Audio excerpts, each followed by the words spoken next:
জগন্নাথ বিশ্ববিদ্যালয়ের বি আর ডি ইউনিটে তোমরা যারা ভর্তি পরীক্ষা দিবা, তোমাদের জগন্নাথ বিশ্ববিদ্যালয়ের বি এবং ডি ইউনিটের প্রশ্ন প্যাটার্ন সম্পর্কে আগে জানতে হবে।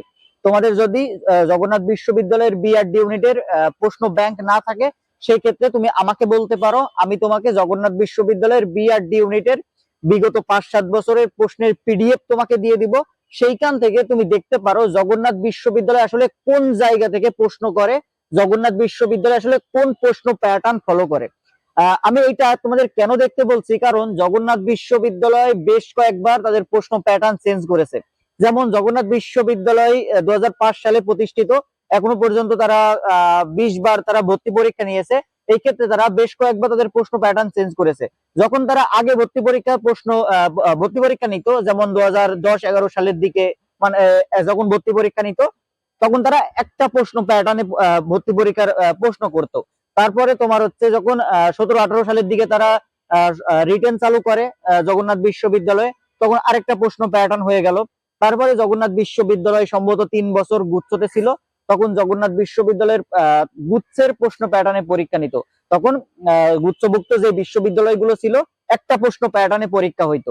তারপর জগন্নাথ বিশ্ববিদ্যালয় যখন গুচ্ছ থেকে বের হইলো, তখন কিন্তু জগন্নাথ বিশ্ববিদ্যালয় চালু করলো লিখিত, এর সাথে তোমার ছিল হচ্ছে যে এমসিকিউ। তখন এই এমসিকিউ গুলো যদি দেখো, এর আগের বছরে লিখিত আর এমসিকিউ আকারে ভর্তি পরীক্ষা হয়েছে। তুমি যদি এই এমসিকিউ আকারে প্রশ্নগুলো দেখো, দেখবা যে খুব একটা কঠিন কিন্তু প্রশ্ন করেনি, মোটামুটি সহজ প্রশ্ন করেছে।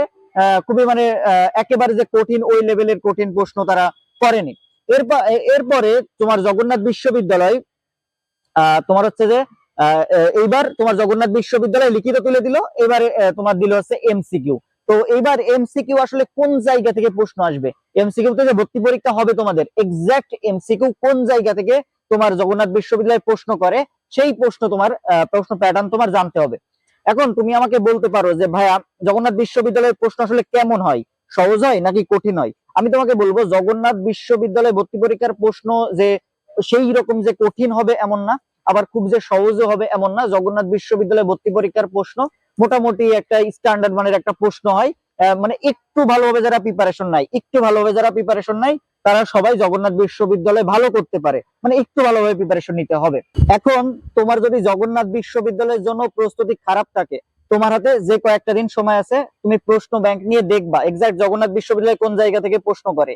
ওই প্রশ্ন তুমি তোমার যেই প্রশ্নগুলো কমন আসলে যেই জায়গা থেকে জগন্নাথ বিশ্ববিদ্যালয় প্রশ্ন করেই, সেই প্রশ্নগুলো তুমি তোমার অ্যাডমিশনের বই থেকে পড়বা। তুমি যদি এখন থেকেও শুরু করো, মানে যে কয়দিন সামনে সময় আছে, এখন থেকেও যদি পড়ো, তাহলে কিন্তু জগন্নাথ বিশ্ববিদ্যালয়ে চান্স পাওয়া সম্ভব।